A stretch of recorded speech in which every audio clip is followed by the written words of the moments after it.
The following program is paid for by Lifespan Wealth Management, providing financial advice since 1993. At Lifespan Wealth Management, the main thing they do is provide retirement planning and advice and manage their clients' investment accounts. If you're looking for a financial advisor, contact their office at 478-922-8100 to set up your complimentary consultation. Lifespan Wealth Management has offices in Macon and Warner Robins for your convenience, and you can learn more about them by visiting their website at retirerelax.com. While you're on the site, visit the special report section, which provides great financial education information on many different topics. You can also sign up to receive their digital feeds, which are short videos providing great information relevant to retirement, investing, and matters that affect your money. They also offer seminars to the community at no cost. If you're looking for a guest speaker for your church or civic organization, give them a call to discuss the topics you would like them to cover. Again, their contact number is 478-922-8100. Now, from the Macon studio of News Talk 940 WMAC, it's time for Your Money with Sherry Goss, Randy Goss, Jonathan Eisner, and Corey Albrecht.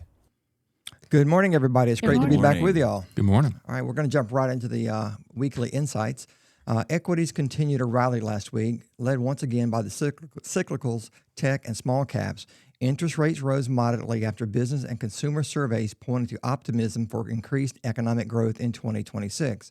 Unsurprisingly, the dollar weakened slightly, pushing international equities to outperform and reflecting the pro-cyclical undertones of the current risk-on move. The recent price action in both rates and equities slightly complicated the setup for the Fed this week. Markets were expecting a hawkish rate cut with several dissenting votes, and that's exactly what happened. On Wednesday, the Fed announced a 0.25% rate cut, and that was fully expected by the traders.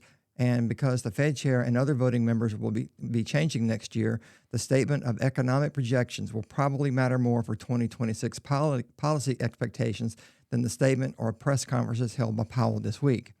In the tech world, AI news continues to dominate market attention, but indications are that the competition in the chip infrastructure space is reaching a critical juncture. This shift may pressure multiples across semiconductor names and heighten scrutiny of AI capex for hyperscalers as investors increasingly demand clear monetization paths and efficiency gains. This week brought two major off-cycle AI earnings reports, those of Oracle and Broadcom. Oracle provided a mixed earnings report, which failed to dispel AI fears. While the report was upbeat, it did not do enough to dispel investors' jitters that have crept into the stock. The stock was down 11.6% Wednesday. Broadcom reported Thursday after the closing bell, and as with all big players in the tech AI world, keeps setting the bar higher, and investors are often asking, is now as good as it's going to get?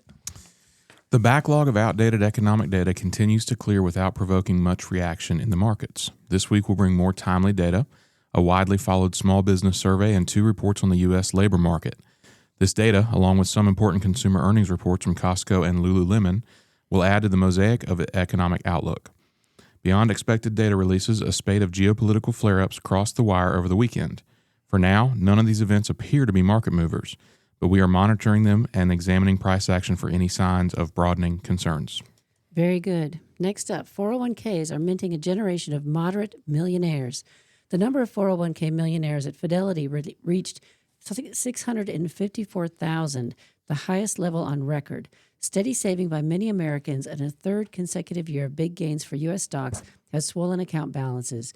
As 2025 comes to a close, many individual investors are finding holiday cheer in their statements, showing they have crossed the $1 million milestone.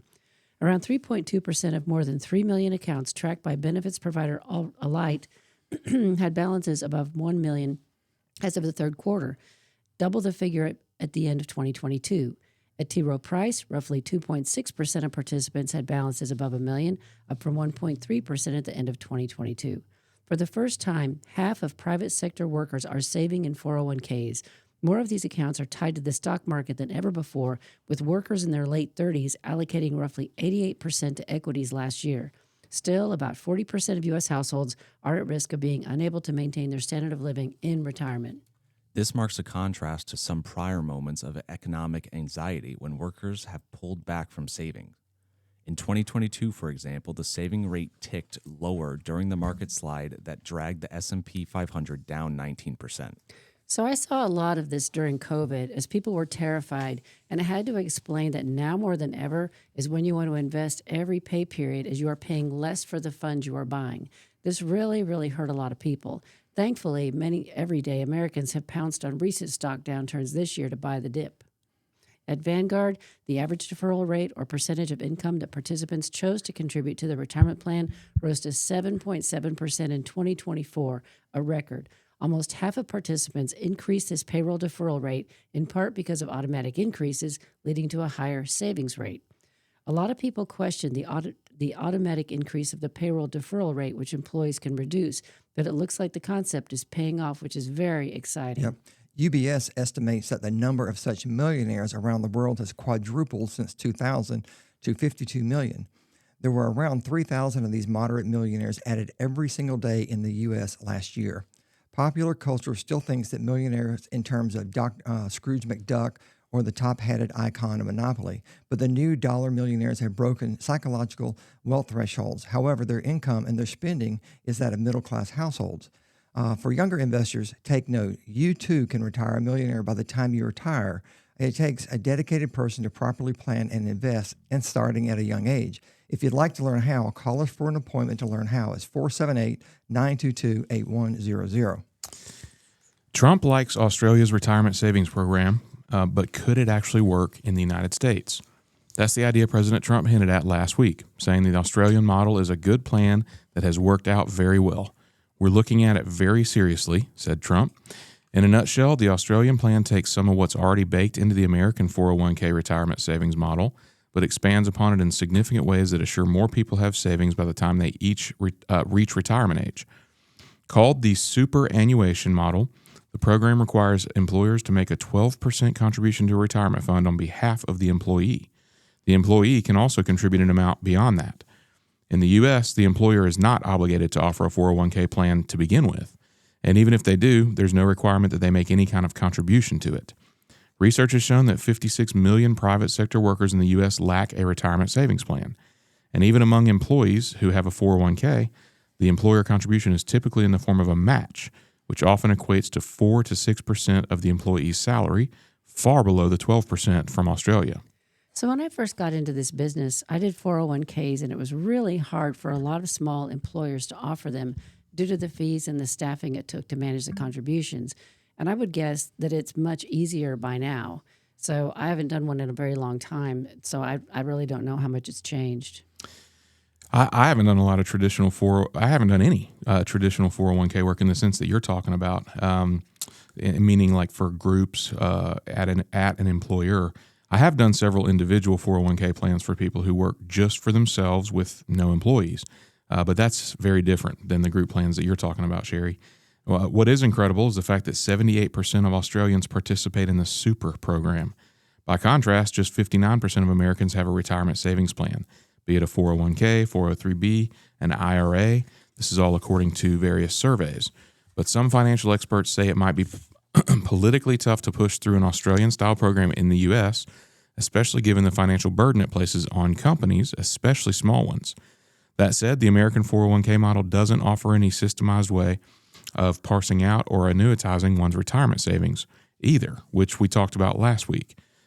Many companies are working on making this an available option in 401k's plans, this is incorporating annuities into the 401k plans like we talked about at the beginning of last week's show.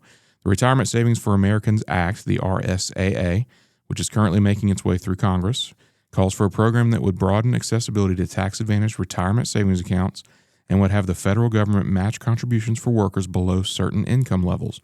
White House spokesman Kush Desai wouldn't get into specifics about how the model could work in the U.S., but told MarketWatch the administration is closely examining all options to help Americans build wealth and achieve prosperity. So I think this is great. So as a side note, we recently talked about people leaving 401k money behind and forgetting about it.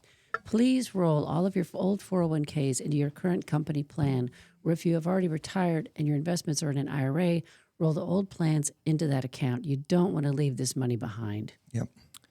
Alaska natives defy Democrats. Champion push to revive Arctic drilling that Biden shut down. We are not trying to be political here, just stating facts, said Senator Dan Sullivan, a Republican of Alaska, saying the White House is on board with an 800-mile project that will create thousands of jobs and boost trade in the Asia Pacific. Democrats sounding the alarm of the potential harms to Alaskan communities if their efforts were reversed and the Arctic National Wildlife Refuge, the ANWR, was further opened to energy development, got a very different response than they have been expecting from a consortium of local natives. Using the Congressional Review Act, the Senate voted last Thursday night to pass a resolution from Representative Nick Begich, Republican of Alaska, that formally reversed a Biden-era rule restricting more than 1 million acres to development in the refuge, where native communities like, That's a tough one. Kaktovik. Kaktovik. I would Right. guess. Yep. Anyway, despite such claims that the development would damage the land adversely, affect the land adversely for those living there, the Voice of Arctic Inupiat, which is called VOICE, VOICE, a group representing the communities in and around the Arctic National Wildlife Refuge, were ecstatic at the Senate's reversal of the restrictive rule. VOICE president said the joint congressional resolution is a positive sign that the congressional decision makers support the Inupiat self-determination, and this vote turned the tide on years of lopsided relations with Congress and the executive branch. He said their communities are cautiously optimistic for the people of Kaktovik. The community's residents overwhelmingly supported reasonable development projects in their native lands because it provides a prime way for them to provide for themselves and their regional economy. A whaling captain who also attended the joint appearance in the region by Interior Secretary Doug Burgum and Energy Secretary Chris Wright also praised the news, crediting such officials for making efforts to engage with the native community on issues that impact their land. Senator Murkowski, a Republican from Alaska, and Dan Sullivan, also from Alaska, also expressed the importance of listening to their state residents' needs rather than the assumptions of the bureaucracy. The tribe feels that they are on the cusp of righting the past wrongs, rolling back the lawless lockup of ANWR, and unleashing good-paying jobs and opportunity for Alaskans' working families. I think it's fantastic, and it's about time that those people get what they should. Yep. Now, this next article here is something that makes your head hurt. Yep. So, what the Kyle Busch case reveals about IUL policies. There's been a lot of discussion about the lawsuit filed by stock car racing driver Kyle Busch against Pacific Life Insurance Company regarding the millions of dollars in premiums Pacific charged for his indexed universal life policies. Filed in Lincoln County, North Carolina State Court, where Busch lives, the complaint accuses Pacific and its appointed agent of designing and promoting a series of complex IUL policies as tax-free retirement plans, which were misrepresented as safe, self-funding investment vehicles. According to the filing, Pacific used misleading illustrations, undisclosed cost, and false promises of guaranteed multipliers and controllable charges to induce Busch to pay more than $10.4 million, with an M, $10.4 million in premiums, resulting in net out-of-pocket losses exceeding $8.58 million. That's staggering. That situation involved $10 million of premiums in a single policy over a handful of years. The policy had a cash value at the 10-year mark of less than 50% of the premiums contributed over the first 5 years, and it went down from there, showing that expenses were outstripping the crediting, even with meaninglessly low early mortality charges. Even at the point when the projections were showing income starting, the cash value was significantly less than the cumulative premiums, meaning that there was a negative rate of return on premium to cash value over multiple years from policy inception to the income years.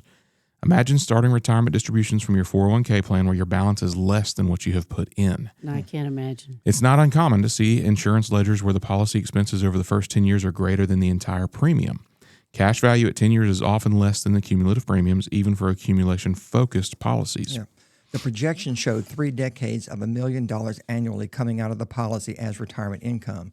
In traditional financial planning, there are often used the 4% income rule. In this case, the income was 15% of the cash value in the first year. If the early years are negative, but the overall return is so close to the gross crediting rate, this suggests that the rate of return during the income distribution years must be quite steep. As ridiculous as this sounds, the policy with a 5.67% crediting rate is reflecting a return in the policy over the income years of 20%. This is an important thing to note because if an advisor took the time to run some numbers and saw the return in the illustration that made no sense, hopefully they call a timeout and urge some further analysis and some explanations. The high crediting is driven by something called the performance factor, which comes with a hefty charge, roughly 3 to 7% of the cash value annually. It's hundreds of thousands of dollars a year, projected to grow to millions a year. The charge ends up being 75% of the crediting annually.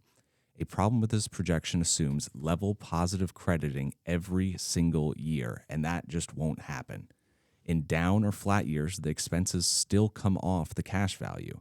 The significant expenses doesn't include commissions, policy fees, mortality rates, and the added millions more. In one example case, the crediting was a fanciful 15%, but the policy was falling apart because the expenses were 20%. The retirement income consists of loans from the insurance company collateralized by the cash value of the policy.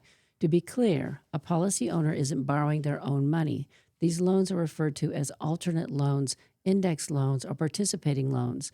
There's some sleight of hand permitted by the regulators.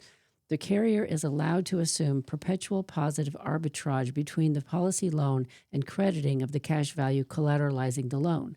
The bigger the loan, the better the projections look, and some agents use this to make projections look better. When the loans grow to tens of millions of dollars, the projections are assuming hundreds of thousands of dollars of arbitrage crediting. While Bush's transaction wasn't premium financing, in a way it does incorporate arbitrage financing where success depends on a perpetual positive spread. The details show a loan growing at $100 million. That's not a typo. What are the chances the policy owner would have moved forward with the transaction that if had they known, it would have put them $100 million in debt? If things don't pan out as expected and the policy collapses, the $100 million in loans comes crashing down with $90 million in phantom taxable ordinary income. Ouch. That is a disaster. It is. Much of the conversation now centers on how the policy was actually developed. The anti-IUL crowd, and IUL is Indexed Universal Life, the anti-IUL crowd is using this as an example of how bad IUL is, while the pro-IUL crowd is focusing on the importance of building a policy the correct way. There are many ways to run a policy. Most people have no idea how many choices there are to be made when you open the software and build the product. Because of all this optionality, it opens the door to manipulation. These policies are so complicated. So many policy owners don't understand the internal workings of the actual build. It's widely agreed that this case was manipulated in several ways to maximize the compensation for the agent at the expense of the client. This contributed to the massive expenses that the policy could not sustain. Yep. The bottom line, a policy like Bush's is effectively impossible to accomplish if the advisor involved knew what to look for, like how a policy with less than a 6% crediting rate can show a 20% return. Something that outlandish would certainly and hopefully drive some tough questions. Where's the supervisor? Absolutely. That's what I'm like. Who was overseeing all of Someone's this? supposed to be reviewing everything. Yeah. Imagine if you saw some 401k modeling that showed a loss of over the contribution years, but somehow ended up showing a competitive equity return over the same period from a plan's inception to the participant's death. Would you ask questions?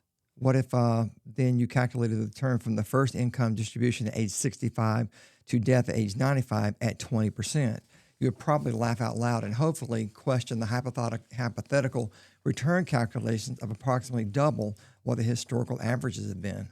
How can the advisor help? This begs the question of how an advisor can help their clients keep from being taken advantage of. Analyzing life insurance policies can be very complicated and beyond the capabilities of most consumers. Though the advisors are educated in their fields, they often have the ability to independently and objectively produce effective analysis. Guidelines exist in the insurance and investment markets based on state regulations, licensing, and professional credentials, though consumers and advisors won't know if they're understood and are being implemented. I've worked a lot with clients over the years with life insurance specifically, and unfortunately, this story didn't really surprise me. It's just a bigger example, money-wise, of something that happens probably more than it should. And I believe, and Sherry, you've done insurance too. You've probably seen some of this when back in your years of working with insurance. But I believe that most agents do the right thing by their clients. Right. I certainly have always made an effort to do what was in their best interest, the client's best interest. But it only takes one bad apple to spoil the bunch, and it's a select minority of insurance advisors who give the whole lot a bad name sometimes. Absolutely. It's the reason we at Lifespan Wealth are very selective with our clients when it comes to insurance products like annuities and life insurance.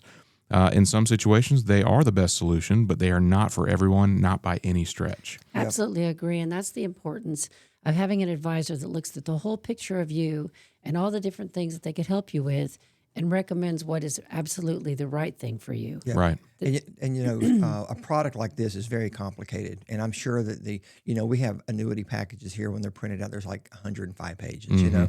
How thick do you think his annuity package was? Probably 300. It was. Yeah. I imagine Like a notebook. it was huge. He really should have had an expert on his side of the table. Yeah. And I'm sure the insurance agent was looking after himself in this one. Oh, it sounds like it. No question. While we're on the topic of things to be wary of, Randy, you and I came across something this week Yep, sure did. that was fresh on my mind. So we were reading about a program being sold that offers investors exponential returns over the traditional methods of investing. We were intrigued as the program claims to use AI to predict where certain stocks and ETFs are headed. And it claims to be able to make these predictions sometimes weeks earlier than other traditional predictors would. But when I looked up the reviews for the program, they were overwhelmingly bad. Like mostly 1 stars bad. The program itself, it's about $2,500. If you consistently get the returns that the program claims you could get, then that money would easily be recouped in no time. However, 9 out of 10 reviews, that is not an exaggeration, 9 out of the 10 reviews that we looked up were people saying that they lost money on almost every stock pick that the program led them to make. So now you're talking about losing your investments and retirement savings on top of $2,500 for the program. I can understand certainly why people would be upset with that. All this to say, be very careful. I'm not going to name the program because we don't know enough about it to dog it, but the bigger... And it's not the only one out there. Right. That's This right. is probably a massive trend For online. sure. And they're coming across internet feeds, and you can see them as they come across. So be wary. Right. But all this to say, be very careful about what you buy into when it comes to investment programs that promise you the world. And we talked about this last week, too, when we had that segment on different asset classes and what their risks. Absolutely. And, when you have the friend that comes to you at a barbecue and says, I can get you 12% guaranteed, be wary about it. Yeah, and this program also offered options. So talk about a little bit about that, Jonathan. I will in just a sec. But see, the one thing I wanted to bring up with this particular program is that it introduced the intrigue of AI being added into the mix. And I think that's such a catchphrase, or such a, what's the word, a trendy... It's a trendy. It's a trendy Yes, word, and so it yes. catches people's attention. Feels... Buzzword. It's a buzzword. That's the word I'm looking for. It feels manipulative to say, hey, our AI programs are some of the best. This software we developed, you're going to get, 4x the returns that you would doing traditional methods. And then people get in this program and they lose their shirt. So I think it manipulates people's emotions to use the AI word. But yes, part of the program was options. And now you're talking even bigger risk than before, because if you don't know a lot about options, you can lose every penny on an option, because if it expires worthless, your money's gone, vanish, poof. Whereas at least in a stock that's performing poorly, at least you still have some value where you could sell it at a loss. Hopefully, if the company doesn't completely go out of business. That's right. But on options, be very careful. Very well done. Well, I like the adage that you said, if it sounds too good to be true, then Probably is. Yep. All righty. Humana and Mark Cuban's Cost Plus Drugs is working on a partnership to lower prices. Humana, one of the nation's largest health insurers for older adults, and Mark Cuban's Cost Plus Drugs are discussing ways to partner to lower the cost of prescription drugs for U.S. employers. Humana Chief Executive Officer Jim Reckton and Cuban, the billionaire entrepreneur who co-founded Cost Plus Drugs, disclosed the potential for such a partnership last Thursday at the annual Forbes Health Summit. The two, who were on the same panel, said they were working together on ways to improve patient experience at the pharmacy. The initial effort for Humana and Cost Plus drugs will be in the area of direct-to-employer programs that bypass traditional pharmacy benefit management companies, said Cuban. Yep. Cuban said that Cost Plus Drugs is working on partnerships with folks like Centerwell so they will be able to go directly to pharmacies. Cuban said to the CEO, look, you're getting ripped off by your PBM. That's your benefits manager. And I understand it's difficult just to move on, but there are a growing number of direct-to-employer programs that are being created. We're working on those types of programs with Centerwell and the manufacturers. Such a deal would be a big win for Cost Plus Drugs, given Humana has more than 8 million health plan enrollees. One of those, more than 5 million, are enrolled in the Humana Medicare Advantage plans, which is a popular choice for coverage among adults who are 65 years and older. And with that volume comes discounts. Yep. Details of the partnership were not disclosed, and it's still in the early stages, according to sources close to both companies. Recton said that Humana is working on ways to simplify the pharmacy experience and take unnecessary steps out of the prescription process between the manufacturer and the ability of patients to get their medications. With the direct-to-consumer pharmacy, the way that works is we are contracting directly with the manufacturers and the consumers coming directly to us. Recton said on Thursday, they're seeing the face value of the cost of the drug. They're not layer upon layer upon layer of other players in that value chain. Recton said Humana's Centerwell pharmacy business is basically streamlining how that medication gets from the plant to the consumer, and then the consumer is going to see the net price. You see the actual price of the drug, which is much less than what you would typically see in the normal system. It allows Humana to basically give access at a lower cost, and that's why they're doing the direct-to-consumer model.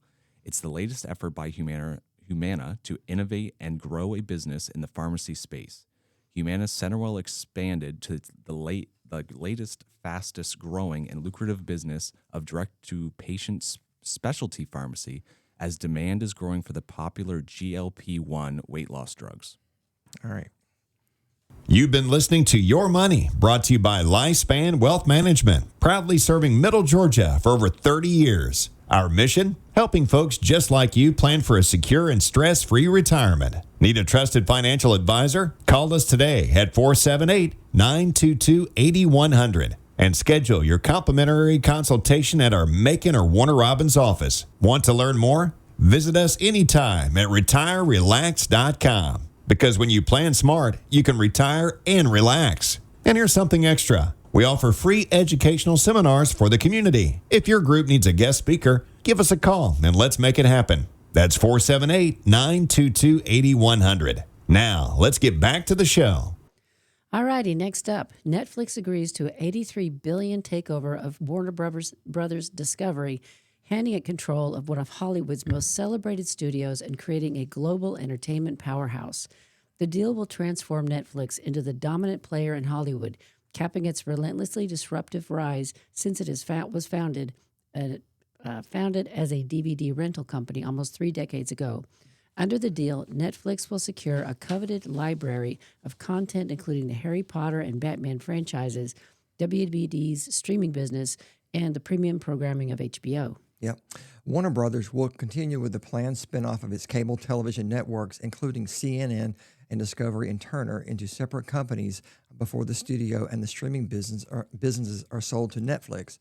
Netflix beat off the competition from Comcast and Paramount, which was seen by many as the frontrunner in the bidding war that kicked off in October and was overseen by WBD boss David Zaslav. Netflix co-chief executive Ted Sarandos told analysts that while they have been known to be builders, not buyers, the auction of WBD presents a rare opportunity for them. According to the terms of the deal, WBD investors will receive $23.30 in cash and $4.50 worth of Netflix shares for each WBD share. The transaction gives WBD an enterprise value, including debt, of $82.7 billion, while valuing the group's equity at $72 billion.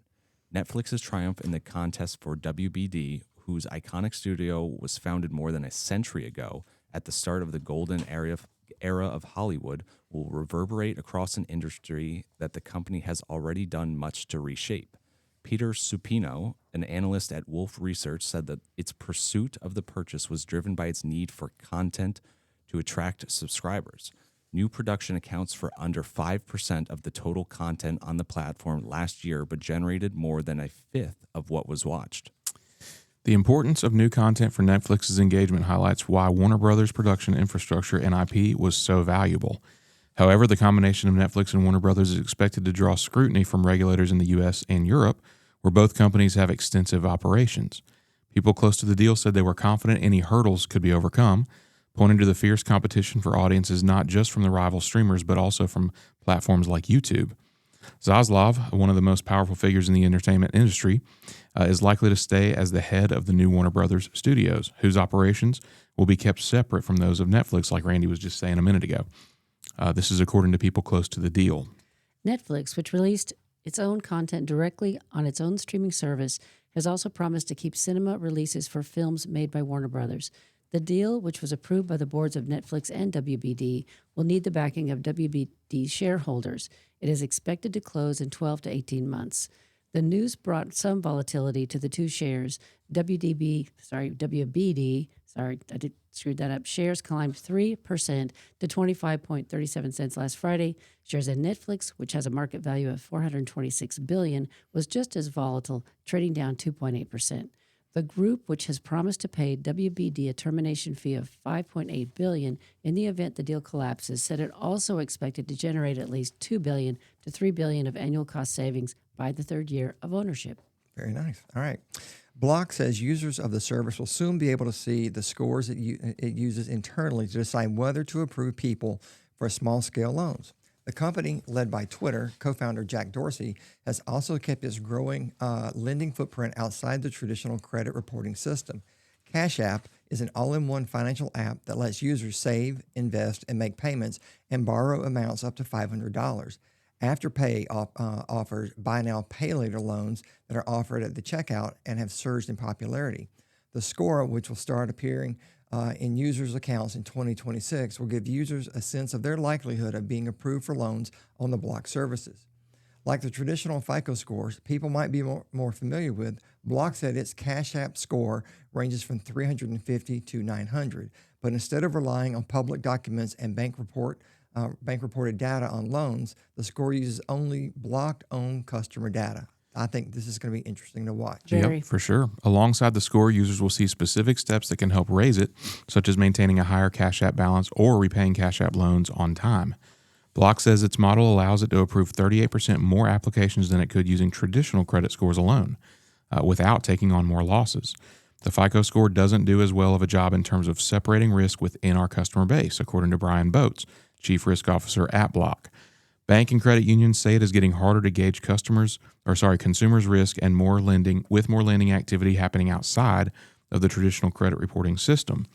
Afterpay co-founder Nick Molnar said that the company is open to eventually sharing its user data once it is satisfied the information will be fairly interpreted. Affirm, the only major buy now, pay later firm reporting most of its loan data to credit bureaus, has warned that rivals' refusal to share leaves the industry with an incomplete picture of risk. I agree with that. It's very hard to imagine how you build a parallel credit system where no one has to know how consistent you are, according to chief executive at Affirm. So this is an important thing to understand and will hopefully encourage people to make wise spending decisions, knowing that it's going to affect your credit. Right. Yep. You can't hide anymore. I sure hope this goes well. Well, in this case, we're going to be able to hide on a different platform. Yeah. But if more and more of it starts getting reported to the credit bureaus, Game over. Game over. Yeah. Anyways, do your kids know the value of silver spoons? As parents, we taught our kids how to read and how to ride a bike, among other life skills, but have you taught your children how to manage money? The average debt for student borrowers is over $38,000, and over 10% of new graduates will default on their student loans within the first 3 years of payment. For current college kids, it may be too late to avoid learning about debt the hard way, but if you still have children at home or grandkids for that matter, save them and yourself some heartache by teaching them the basics of smart money management. Many everyday transactions can lead to discussions about money. At the grocery store, talk with your kids about comparing prices and staying within a budget. At the bank, teach them about the automated teller machine and how that doesn't just give you money by asking for it. Show your kids a credit card statement to help them understand how swiping the card actually takes money out of your pocket. We need to let our kids be involved in the finances at some level, even if it's just in the discussions. But they really need to live it. An allowance program is a good place to start, not free money, but one where the allowance is tied to chores or household responsibilities. These tasks can help teach children the relationship between work and money. You might even include incentives or bonuses for exceptional work. Aside from allowances, you can teach them how to create a budget for clothing or other items that you provide. Let your kids decide how and when to spend the allotment of money. This may help them learn to balance their wants and needs at a young age when the stakes are not as high. Yeah, when I was a kid, maybe 10 to 14-ish, I had an allowance, and my chores like cutting the grass and a few other small things around the house and yard was how I got, how I earned the money. And the money I made went into a bank account, and I had my own little passbook savings book, and it was only about 3 inches tall. And every time I went to the bank, I'd make my deposit, pencil it in. Every time I had to go take money out, it was not a good day, I would have to write it out of that. And my parents would buy my school clothes. But if I wanted something other than what they would buy for me, such as something that cost more than what they were going to spend, I would have to go to the bank and withdraw that amount of money and hand it over to my dad. And every time I handed it to my dad, he just put a big smile on his face, because he knew it was teaching me. You were lesson. learning a life lesson. And he knew it, and I could see it on his face, but I didn't know exactly why he was smiling. The pain of seeing money go out of your account. Absolutely. That was the painful part, and it really made me stop and evaluate whether it was really something I really, really, really wanted or not. Yep. To encourage teenagers to save, you might offer a match program, like 25 cents for every dollar that they put into a savings account. Once they've saved $1,000, consider helping them open a custodial investment account, then teach them how to research performance and ratings online. You might even think about opening an individual retirement account for them. Some parents offer to fund an IRA for their kids as long as their kids earn an actual paycheck. And that's something we can give guidance on too. This stuff is not actually very easy to just do, That's like right. this article suggests. So, you can call us if you have kids and you want to set up accounts for them. We can help you with that. As you teach your children about money, don't get discouraged if they don't take your advice. Mistakes made at this stage in life can leave a lasting impression. Also, resist the temptation to bail them out. We all learn better when we reap the natural consequences of our own actions. Your children probably won't be stellar money managers at first, but when they learn what they learn now could pay them back later in life when it really matters. I agree with this big time. So I grew up on a farm, and my dad lived through the Depression. So I got shoes and underwear from the store, and everything else had to be a hand-me-down or something that I had to sew. So believe me, I was so excited when I got my first job and could actually buy clothes.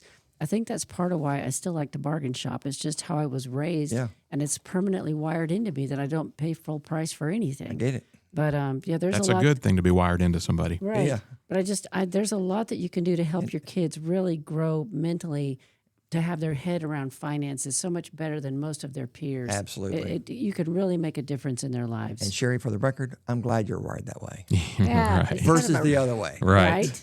right? Yeah, me too.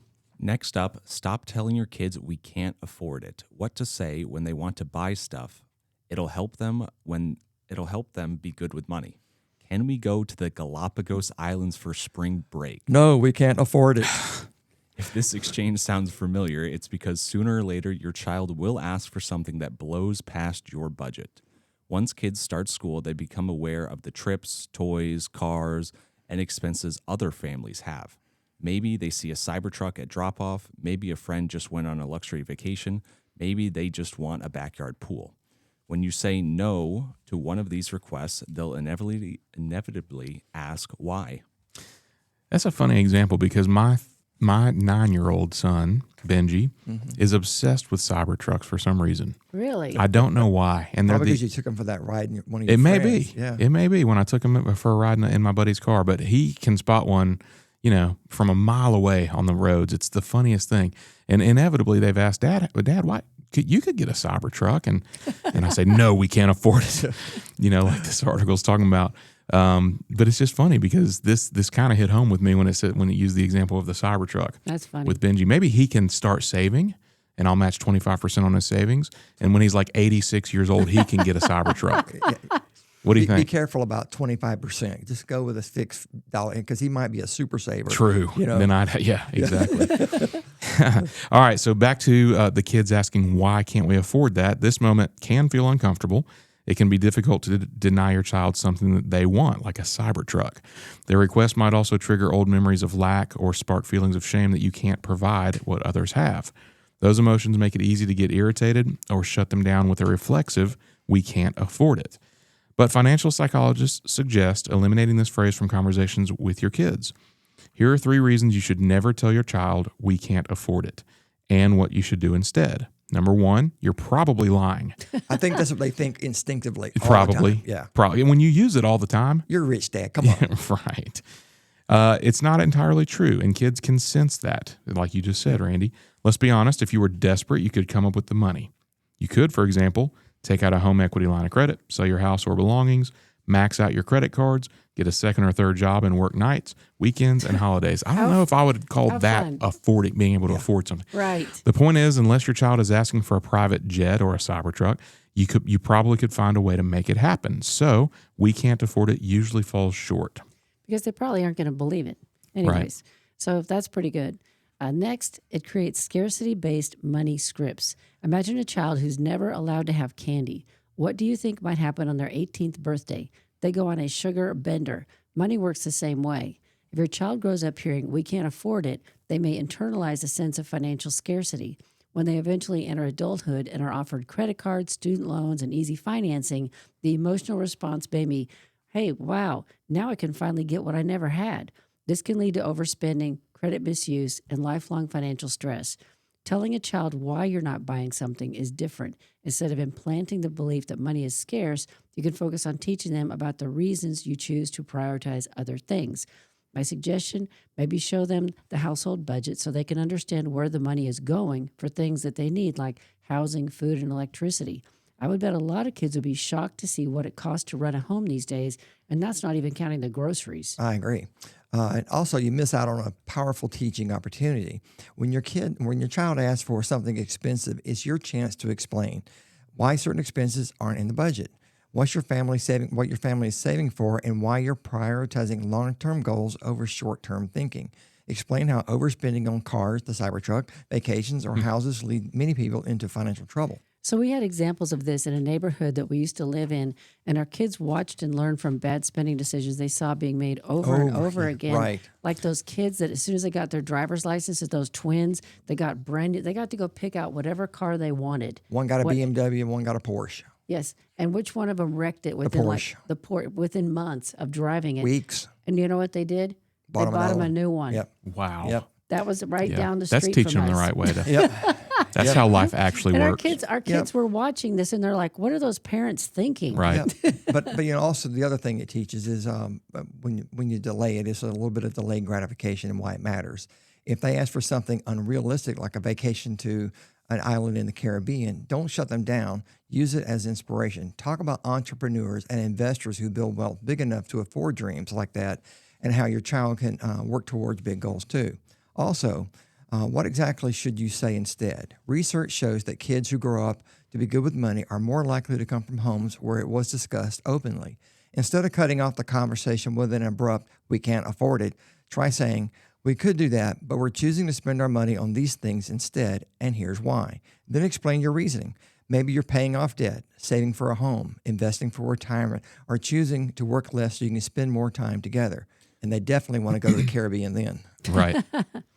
The important thing is to share your family's money values. Tell them what matters most to you. Explain how saving, investing, and making thoughtful spending decisions lets you live the life you want and helps you achieve your goals.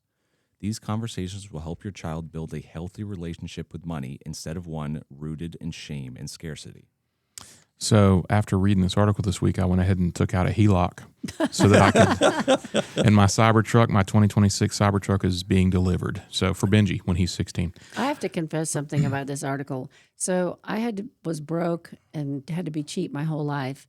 And when I finally got out on my own and I was still broke, I got a credit card offer in the mail, and I signed it, and I got the card. and I went out with that card. I had a $75 credit limit on that credit card. This was a very long How many time years ago was I this? was going to say that's almost an insult. And I went to the mall, and I bought a new pair of shoes, and I bought something else, and basically maxed it out. Yep. At 75, I couldn't afford $75 to pay off something in a month. I got one from Sears for $800. Oh, I remember And that. I went buck wild, you know? Yeah, you learn the first time though, because you can't pay it off, and then you're stressed out of it. It's like one more thing. Yep. So I'm glad I learned a lesson quickly and got that under control. But today, with what people can get in credit card, as far as what you can charge, it's almost criminal to me what I'm seeing people owing. And For sure. Now that America is over $1.2 trillion in credit card debt. Yeah. It's bad. I'm joking about the HELOC. Obviously, this article, it was good. It was good for me to read because I'm guilty. You've got a small tribe. I've got a tribe, and I'm guilty of saying not necessarily we can't afford it. Shut your mouth. It's more but a reflexive, like something just putting them off, and I think they can sense that. So this was a good article for just some perspective on how could you talk through that with kids, because they don't know, they don't have any clue what your money looks like or how or what the budget even looks like. Right, or what the budget looks like. So giving them some perspective like this is talking about, I could appreciate that. According to Fidelity, 53% of investors with a required withdrawal for 2025 still have yet to take it. This Time blows is my ticking. mind. Yeah. For retirees, your first RMD, that is a required minimum distribution, is due by April 1st of the year after turning 73. And then the deadline for future withdrawals is December 31st of any given year thereafter. Many investors still haven't taken their RMD for 2025 and could be subject to an IRS penalty of up to 25%. As year end approaches, many investors still need to take required withdrawals from retirement accounts, or again, they'll face an IRS penalty of up to 25%. This includes retirees and certain heirs with an inherited individual retirement account, or an IRA. As of November 30th, 53% of Fidelity investors who needed a 2025 RMD had not taken one yet, and 29% of those outstanding RMDs were from inherited IRAs. This is according to the Fidelity reports. The data does not consider possible RMDs taken from accounts outside of Fidelity. At this point, if you're subject to the December 31st deadline, you should take it as soon as you can. Otherwise, you could have less flexibility with the withdrawal. For example, some investors have to sell assets to make the cash available for the RMD. And before you say your part, don't we have kind of a We have a Deadline? unofficial deadline here in our Yes, office that we try to? absolutely. Is it October 1st, or what do we try to? We shoot for October 1st to the 15th, depending on each year. But our clearing agency, Pershing, what they've done, started doing now is at the end of the year, anybody that's under Pershing, through Osaic at least, they go ahead and send out any RMD that has not been requested. Oh, good. wow. So they're ahead of it, so people don't get dinged. Oh, this is great. Yep. Good deal. But we, as a firm, we are on it from the January 1st, and right on. And Tia is tracking it down to the minute, and she does a Snoopy dance every time she gets down to the last person. So, but here's what you need to know about the missed RMD penalty. If you don't take your full RMD by the due date, the penalty is 25% of the amount you should have taken. That could be reduced to 10% if the RMD is corrected in a timely manner, which is within 2 years, and you file an IRS Form 5329 with the IRS. In some cases, the IRS could waive the penalty entirely if the shortfall happened due to reasonable error, or you've taken responsible or reasonable steps to fix the mistake according to the agency. So if you miss the December 31st RMD deadline, take the funds as fast as you possibly can and demonstrate a timely withdrawal in the future. So inherited IRA rules are another story. The complicated rules for inherited IRAs could also lead to IRS penalties. Since 2020, certain inherited accounts are subject to the 10-year rule, which means heirs must deplete the balance by the 10th year after the original account owner's death. Plus, some non-spouse beneficiaries, such as adult children, must start taking RMDs in 2025 over the 10-year period. If the original account owner already started RMDs before death, non-spouse heirs must continue RMDs yearly. Previously, the IRS waived penalties for missed RMDs, but that no longer applies for 2025.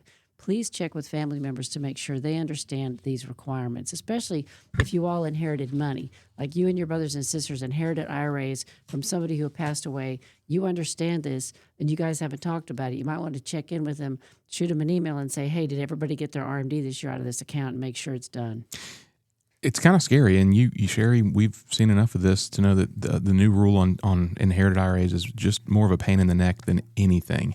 But it's not fair to the people who inherit them either. And I would venture to say that most people have no idea about this rule. Right. You know, most people that come to us and they say, hey, I got this from my mom or my grandma or whoever.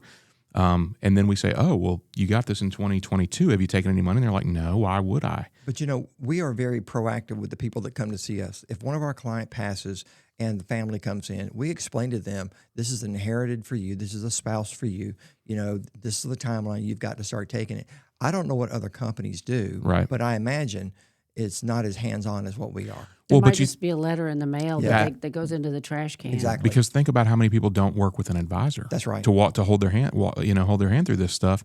They maybe just have something at Charles Schwab or at Fidelity or somewhere, and anything that comes in the mail goes straight in the trash for most people. Probably they have no idea that they have to be taking these accounts. So it has right. changed the game a lot, and you don't want to be dinged on not taking your RMD. So Big That's right. time. All righty. Bucking trends and spitting out confusing counterintuitive outcomes have been hallmarks of the COVID economy and the post-pandemic years. amen to that. The resilience of the American consumer is probably the most well-known example, but bond markets reacting to a global realignment on trade and rattled by uncertain expectations of American governance have introduced another puzzling inconsistency. All right. So why are bond yields rising as the Fed cuts rates? Last September, the U.S. Central Bank started easing rates with a sizable pause through most of 2025. Peeling back a total of 1.5 percentage points, this afternoon, the Fed reduced rates by another quarter of a point as the monetary campaign to shift from a more restrictive stance to a more neutral one. And traders are already pricing in another 2 cuts for 2026. Such moves would ordinarily prompt Treasury yields and thus mortgages to fall as they move in the direction of the Fed policy. But analysts say a host of factors have kept the yields from dropping further, and varying explanations that are in turn bullish and ominous at the same time. But before you yell at the radio and tell me that the Fed rate cuts don't affect mortgages, I know that. But the Fed sets the rate by the FOMC. That is the interest rate in which banks borrow and lend money to one another overnight, and not the rate that consumers pay. The Fed's actions still have influence on many types of consumer products. Mortgages are most Americans' most significant debt burden, but these longer-term loans are less impacted by the Fed. Both 15 and 30-year mortgage rates are more closely tied to the Treasury yields and the economy. And as the 10-year Treasury yield continues to climb amid worries about inflation, the average 30-year mortgage has edged up too. As of Thursday afternoon, the 30-year Treasury yield hovered around 4.8%, and the 10-year Treasury traded around 4.17%, both rising over the past month and surpassing where they stood at the start of the easing cycle. Higher yields can be felt throughout the economy as they set the cost of borrowing. The Trump administration has set out to bring them down with the goal of lowering the mortgage rates, making business loans more affordable, and spurring economic activity. But investors have been grappling with shifts in trade policy and the prospects of an ever-widening national debt. Yields move in the opposite direction of prices, so when a sell-off intensifies, yields increase, reflecting heightened concerns that buying government debt carries more risk. Historically, deficits have had little impact on Treasury yields, owing largely to American economic dominance and the U.S. role as issuer of the world's reserve currency. But the consequences of a new, more volatile trade regime may be shifting those dynamics. That brings us to the more pessimistic interpretation of the mismatch. Higher yields reflect investor demand for greater compensation for higher deficits and mounting policy risks. What's more, the market may be expressing some disagreement with the Fed's expected decision to continue cutting, even as inflation remains elevated. More benign or even optimistic explanations contend that the divergence points to confidence that a recession will be averted, a successful soft landing, in other words. Treasury Secretary Scott Bessent told CNBC's Face the Nation this last weekend that the bond market just had the best year since 2020, and now we are working on inflation, and I expect inflation to roll down strongly next year. Other observers say that the elevated yields reflect a return to the environment before the 2008 financial crisis, with super low interest rates registering as a historical anomaly. But as this easing cycle has shown, there's no guarantee that the Fed's next slate of rate cuts will actually bring down the rates that matter to the American people. So, any comments right. about any of that? No, I think it was a good article. Y'all have any last comments? We're down to like the last 40 seconds. Jonathan? No, just waiting on that HELOC money to come in so I can get the Tesla. You know, everybody, it's the holiday shopping season. Just be careful about how much debt you go into because you get, the New Year. It's not worth it. The New Year's right here, and your first New Year's resolution is going to be to pay off your debt. Starting out in the hole. Starting out in the hole. That's not a good It's way a to bad start way to out. start. Anyway, we hope y'all have a great weekend, and we look forward to connecting with you next week. Thanks for listening to Your Money, produced by Lifespan Wealth Management. As financial advisors, the main thing they do is provide retirement planning and advice and manage their clients' investment accounts. If you're looking for a financial advisor, please contact their office at 478-922-8100 to set up your complimentary consultation. You can learn more about them by visiting their website, retirerelax.com. And if you have a question or a topic that you would like them to cover in next week's broadcast, you can email Randy at rfmoney.com. They look forward to connecting with you next week. Have a great weekend, everyone.